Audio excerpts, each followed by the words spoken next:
Lord Pearson has been a vocal critic of the Islamic ideology, and he's repeatedly used his seat in the House of Lords to question the government on their reluctance to tackle the social and the political issues surrounding the religion. He is a life peer who entered the UK Parliament's House of Lords for his anti-corruption stance against the insurance industry. He's done extensive work campaigning and fundraising for people with learning difficulties, and he's the co-founder of a pro-free trade think tank. Following the exposure of another Rotherham-scale grooming gang scandal, he took the opportunity to once again question the government on what they intend to do about the problem of Muslim grooming gangs. And he wanted to ask them if we are even allowed to talk about Islam in the UK. These girls are usually raped several times a day. And so if we accept the views of our lead police officer for child protection, of Rotherham's MP, and of the recent Jay and Quilliam reports, we seem to be looking at millions of rapes of white and Sikh girls by Muslim men, only 222 of whom have been convicted since 2005. So, my lords, will the government ask our Muslim leaders whether the perpetrators can claim that their behaviour is sanctioned in the Quran and to issue a fatwa against it? And second, my lords, will the government encourage a national debate about the various interpretations of Islam? Can we talk about Islam without being accused of hate crime? I was in the House of Lords to witness the political establishment's response to his questions. So I've sat down afterwards with him to talk in more detail about what needs to be done to tackle the problems Islamic immigration has brought to the UK. So Lord Pearson, you're one of the only voices in the House of Lords who I've ever seen talk about Islam. Why do you think so few people are talking about the Islamisation of Britain? Well, remember, the House of Lords, is a very Europhile place, but of course it's also a very Islamophile place. And people like the people in the House of Lords are completely out of touch with what I call real people. They call them ordinary people. But with real people and the sort of lives they have to lead, in this instance, because of the encroachment of Islam on our culture and civilization. And they're out of touch with it. We are, on the whole, a very tolerant nation and all the rest of it. And they see the vast majority of Muslims as nice, peaceful people at the moment. And they find it very hard to think that they can have anything to do with the Islamists and the grooming gang people and all the rest of it. So they just shut their minds off. And anyone who tries to talk about it is immediately accused of hate crime. That's what I want to ask you next. When you've tried to raise the issue, what sort of reaction have you had? Well, the reaction is very negative. It's even been said that I shouldn't be allowed to ask these questions in the House of Lords, that I'm endangering the security of the Palace of Westminster by asking these questions, because I've asked lots over the years and things. And sorry, so they've said by you asking questions yeah, simply about Islam, you're endangering the security of the palace. Yeah, that has been said. So because of that, you should not ask questions. Well, that's sort of in the background, but the main criticism is that this is hate crime. As soon as you can say what you like about Christianity, you can say what you like about the virgin birth, the miracles, and the resurrection of Jesus Christ, and nobody gives a damn, quite frankly. You certainly don't get the bishops jumping up and down, or anyone. You can say what you like about the Hindu gods, you can say, but as soon as you touch Islam and you begin to wonder whether Muhammad was such a peaceful person, character, peace be upon him, and as soon as you begin to look into the history of the thing a bit, all hell breaks loose, and you're completely ostracized and everyone's very angry with you, which is what I want to do. I want the whole of this thing to start.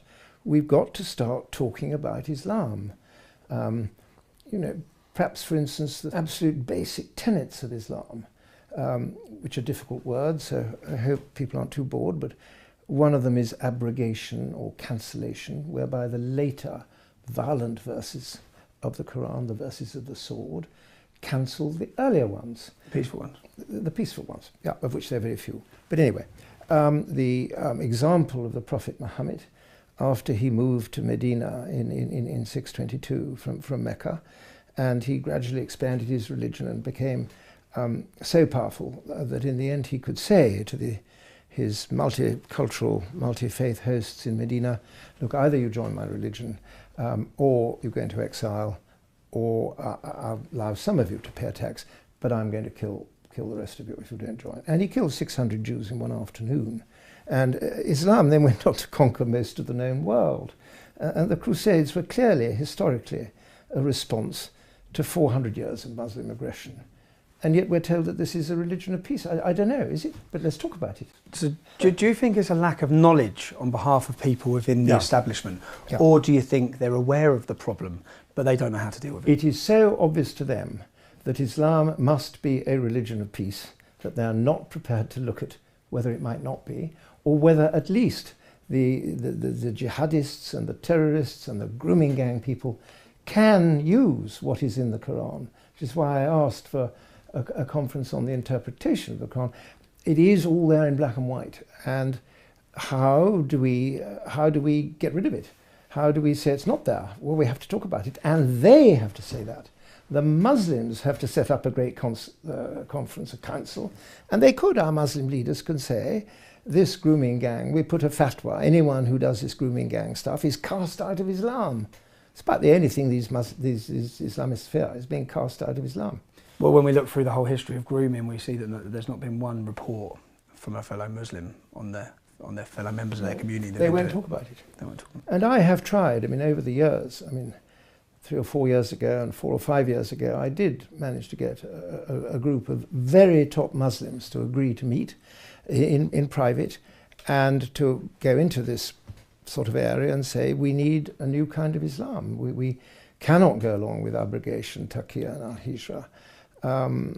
And we're going to change it. But it never happened because they all got so frightened before they were supposed to meet that they never turned up. So we've got a job on our hands, I'm afraid, because only they can do it. It can only be done from within Islam. Why do you think, bearing in mind all the grooming gang scandals which you spoke about today, when we see reports that show complete police failures, government failures, social service failures, why do you think none of those people have been brought to justice? None of the people who facilitated and accommodated these rapes? Because they would say that they avoided being guilty of racism. Racism is this blanket word which is chucked around, and as soon as you're accused of being a racist, those police people and the people who should, the police and the social workers, who now should be prosecuted, which is in my question, will all have believed that they couldn't do anything about this because of the sensitivities of the Muslim community. And if they did go into it, they would be accused of racism. And racism is idiotic in this context, because Islam is in every race on the planet. So it isn't racism, whatever else it is. The political and the cultural elite seem to be ramping up their rhetoric on people like me. And what I say. Now, just this week, we've seen 2 journalists. We've seen an American journalist detained and held for days and deported because she was coming to interview me. We've seen a Canadian journalist who's just been refused entry and deported today as well. Where do you see this leading? Where do you see this where do you see the government response and the establishment response? Where do you see this heading? Well, unless we can somehow start being allowed to talk about Islam, that's the first step. If we can talk about it and understand it, then we might get somewhere with persuading the people who treat you as they do, and I think it will get worse. And you have been a naughty boy, Tommy, in the past. You have quite often been a naughty boy. And so, in a way, then it's sort of made easier for them to demonize you. But anyone who read your book, Enemy of the State, I think would take a different view of you. Yeah. But they don't bother to read that. Of course they don't. Like this book out now from this wretched girl, which is called Please Let Me Go. That's one of the great things. Why don't they read that? Then they might understand something. But it's a sort of blanket establishment position that isn't going to look at anything smelly down there. That's what it is. What do you think it's going to take for the people in Westminster to wake up to what's happening? Well, they won't wake up until it's too late, because I think we're on our way to riots. I would have thought we're on with the frustration which is growing from principally the white working class, who've had to put up with all the discrimination against them, the schools, the housing lists, etc. I don't know, the police not arresting a Muslim man in a beard not on a handheld thing while driving a car. I mean, masses of it. They have to put up with that. But these people, we don't have to. We sit there in our gilded chamber and we couldn't give a damn. And so what I think it will, and I think it's pretty gloomy in the future if we can't start talking about Islam, and then it might spill over into the Muslim community and give them more of a chance of standing up against their violent co-religionists as on the terrorist front, and the grooming gang lot on this front. So if we don't see anything, if we don't see any change, if the government don't wake up, what do you see for the future? Well, I see riots. Of course there'll be riots. I mean, if you look, today and I met them and they're wonderful people. If you look at the veterans against terrorism and the football lads against terrorism, these are serious, real people. And they have marched. They have marched, I think 74,000 of them marched in London recently. It was an entirely peaceful march. They don't have racists, etc., etc., etc. But on one of them told me that on one of those marches there was a BBC camera crew and a Sky camera crew. And they said to the people in charge of the crew, well, this is really good. You're going to give us some coverage. And the BBC chap replied, well, we're not unless there's a riot. We've got to have friction, and so otherwise we're not going to cover it because it's just too boring. And this chap was very bright. Then he said to the BBC man, and I suppose if there is a riot and you cover it, if there is a fight, if a fight does break out, we will be guilty of hate crime. We, the martyrs. And the BBC said, you got it, mate. You've got it. I was there. And the media, that's what I'd like to ask you. What do you see as the media? What do you see as their responsibility in what's currently happening? With regards to the British public, what I'd say is being deceived about what Islam is and the problems in our country, what role do you think the media have played in that? Well, the media, I tend to focus on the sort of main channels, and I do quite a lot of work on the BBC's coverage of Brexit, which is a scandal, because the chairman and director general of the BBC cannot send me and my little group of cross-party MPs, they cannot send us the transcript of a single BBC programme since the referendum, which has examined the opportunities of Brexit. Not promoted, I think, just examined. They can't do it. There isn't one. There isn't one. The BBC is the Guardian newspaper of the airwaves, really. That's what it is. And so what do I see the media doing? The media at the moment, the BBC, there's absolutely no hope at all. We haven't got a Fox television here or something of that kind. And so I don't think, do we? It's funny you say that, because that's actually what I want to launch into now. We want to become a media brand, the alternative media brand for the UK and for Europe, to give people the truth, to bring them the facts. Well, at least to give them the opportunity to talk about it and decide for themselves, instead of being told that these people who are making your life such a misery and blowing us up all over the place, these are peaceful people and Islam is not the cause of it. What I want to go into and have a look at Islam and say, to what extent is Islam the cause of it? I don't see how you could say. And even the Archbishop of Canterbury, bless him, in France, the September before last, and to a meeting of schools in this country, the Archbishop of Canterbury did actually say, we will never deal with Islamism and come with Islamism unless we understand Islam. He said it is very unhelpful if we go on pretending that ISIS has nothing to do with Islam. And he also said it's time for our religious leaders to stand up and be counted. Now, he said that the September before last, and it's got nowhere. I don't think he's going to say it again. The bishop who spoke today in the House of Lords, he certainly didn't take that. Oh. And he was very naughty, the bishop in the House, because you're supposed to get up and ask a question, a short question. He got up and made a speech. And in doing so, he cut out one or two people who might have supported me. Can I ask you, how many, is it a lonely voice? I've watched myself, just personally. Yeah. Personally, I've watched myself. I've followed the comments you've given, the questions you've asked, because if I'm honest, you're the only person I've seen within the political spectrum that wants to talk about Islam. So, Yes, so are there other people? No, I think I'm the only member of either House of Parliament since I think it was 1923, when Churchill talked about Mohammedans in a fairly objective fashion. And there are people, there's the Baroness Cox, for instance, who's doing wonderful work on Sharia law and on the treatment of Muslim women under Sharia law and all the rest of it. And so she is doing, and on honour-based violence and that sort of thing. She's taking the lead on that. She's had 3 bills in the Lords, 3 second readings over the last 3 or 4 years.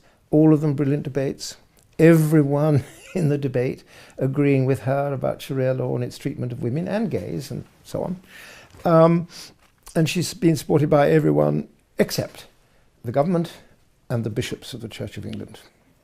Okay. Well, and why do you think that is? Because what I've been telling you, because they just cannot bring themselves to dare to look at what this thing might really be. Because they won't know what to do with it. They wouldn't know what to do with it, no. And if they accept the reality of what we know. Well, yes, I mean, they'd have to do all sorts of things. I think first of all, you'd have to begin to learn what's going on in our mosques, the sermons. I mean, I personally would require every sermon to be made in English so that we could understand it. I would think we should be told, or we should be able to find out what is going on in our madrasas, but we can't. Because I asked a question of the government the other day, and they admitted, no, we don't even really know how many madrasas there are. We certainly don't know what's going on in them, and what's more, we couldn't care less. I've got a written answer to that effect. I mean, not quite in that language, but that's where we are. Which, when we had 4 successful terrorist attacks last year and 12 prevented, what? When we had 4 successful terrorist attacks and 12 prevented, that is criminal. It's criminal that our government not willing to. And of course, the madrasas are where the whole thing is being fermented for the, whatever it is, 40% of Muslims in this country are under the age of 15, against 6 or 7% of us. The whole thing is, you know, I think it's, unless we all wake up, unless these great movements, unless the football lads and the veterans and everything can get themselves organised into a political movement. And obviously, personally, the only thing I think they can do is to join UKIP, because UKIP is the only political party that will take this on in any way at all. You think currently UKIP now, under Gerard Batten's leadership, would take on and give the working class people a voice against Islam? I mean, I've told them, you know, you can march as much as you want. I mean, 1 million people marched against the Iraq War. I can't remember how many marched in the Countryside Alliance walk. Nobody gave a damn. Fox hunting was still banned, and Tony Blair merrily sailed into Iraq and caused the complete foul-up of the whole of that part of the world in doing so, which some of us could see, but they weren't. So the only thing that can be done is to get your followers and, as I say, the veterans and the football lads and so on. They have got, and I really think the best thing they can do is join UKIP, give Gerard a run. Gerard is sound on Islam, has been for years. Quite a few of the other people in UKIP aren't, for one reason or another. But Gerard is, and the National Executive Committee is behind him, and he's got a real fight in his hand. He needs money. If these people can change, and you know, these are real people. This should be a movement of real people funneled through a political party, because only these people, the lot you were looking at, and the House of Commons and David Cameron and all that lot and Theresa May, they're not going to do anything about this until they fear they might lose their seats. They need to be replaced. So if we look across Europe, if we look at just what happened in Italy with the elections, if we look to Austria, if we look to Sweden, wherever we look, the fastest growing political parties in every country are the anti-Islam political parties. And anti-EU. And anti-EU. Yeah, it goes together. Now in Britain, we don't have one. But you believe that under Gerard Batten's leadership, UKIP could become that choice for the people. I do. I know him. I've known him for many years. I mean, UKIP is not for sheep. UKIP is for individuals and people. So obviously it has its difficulties. And after all, I posed as leader of it in the 2010 election, so I know a bit about it. But they are, the real people out there, the real salt of the earth, are still members of UKIP. And if it can get, and if you look at I don't know, I think they're supposed to be 1 million followers, are there, of the football lads and the veterans and other people there. Now that's the sort of thing we need to get into UKIP. And then we can change things. Then we can say, we're not going to go on with this.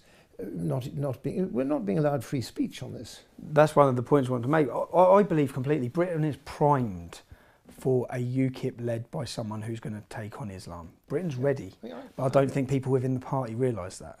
I think Gerard's always been sound. I mean, Nigel was always a bit windy about Islam, quite frankly, and the others, Bolton, who cares? But Nigel had a great, he wanted to focus on one job, which was to get us out of the EU, and that he did brilliantly. Yeah. He deserves a dukedom and I don't know, half the domains of Europe for his person. He's done incredibly well. But Gerard is the man on Islam. In Islam, it gives me a bit of hope hearing that. Yeah, well, I believe so. Well, tell me what else there is.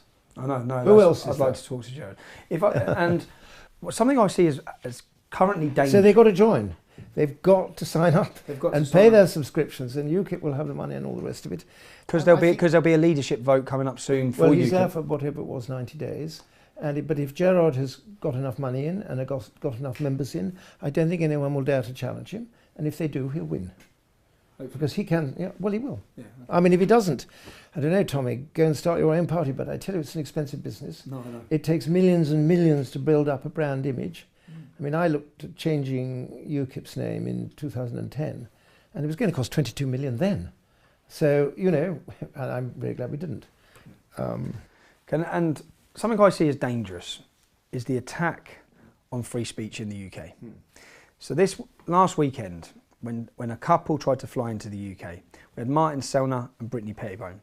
Martin Sellner was due to speak at Speaker's Corner. He was stopped and prevented from coming in. Brittany Pettibone was coming to interview me. The reason she was not allowed in to our country, they were held in a detention centre, put in prison for 3 days and deported.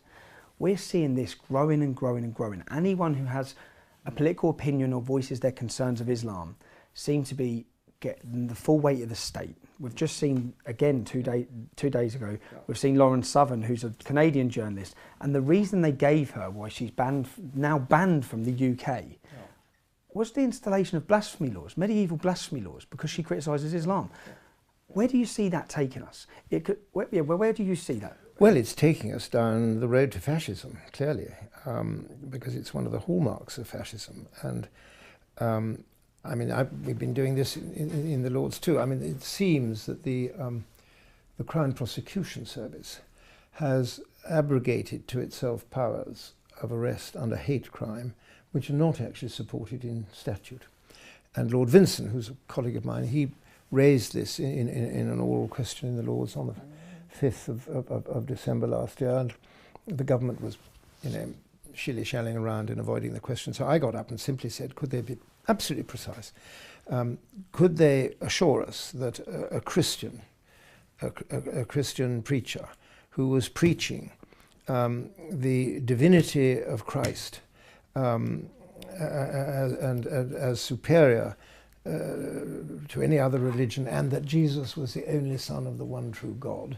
I said, if someone gets on there, can the minister guarantee that he won't be arrested for hate crime? She refused to answer the question. Because she can't, because under the new hate crime laws, if someone feels offended... My question today could well be hate crime outside, but I spoke under privilege in the laws. They can't arrest me for what I said in there. They can arrest me for what I say here. And I don't care if they do. It should, rather prove one's point. For me, it's interesting to hear that they're warning you about raising questions or speaking about Islam because they believe you'll put the palace in danger. So it's that seems to be the common theme, whether it be the grooming gangs, whether it be and victimise and really be unkind and brutal and racist towards our peaceful, mild Muslim friends, who they see wandering around, all being peaceful and so on, praying at the mosque, but they don't seem to. In Islam, we're dealing with something vibrant and alive. Just look at the mosques on a Friday. Look at Church of England on a Sunday. I mean, come on. We should see that this thing's coming. It means business. I agree. Scary times ahead. Dark times ahead. But thanks. Not at all. Thank you very much, Tommy. Be good, huh? I'll be good, I will. Make sure that goes on. Be good. You're not to be naughty anymore. Because I'm saying, yes, Tommy was a bit of a naughty boy, but now he's going straight and he's right. And that's what, I just want to say a personal thank you to every single person who supported me. I couldn't bring you these videos without your support. We have no big funders, no big donators. So this is literally by you, for you. So I want to say a personal thank you. And if anyone else wants to keep up to date with what we're doing, we've got plenty of exciting things coming up now. I've gone independent. You can do so at tommyrobinson.online. Thank you.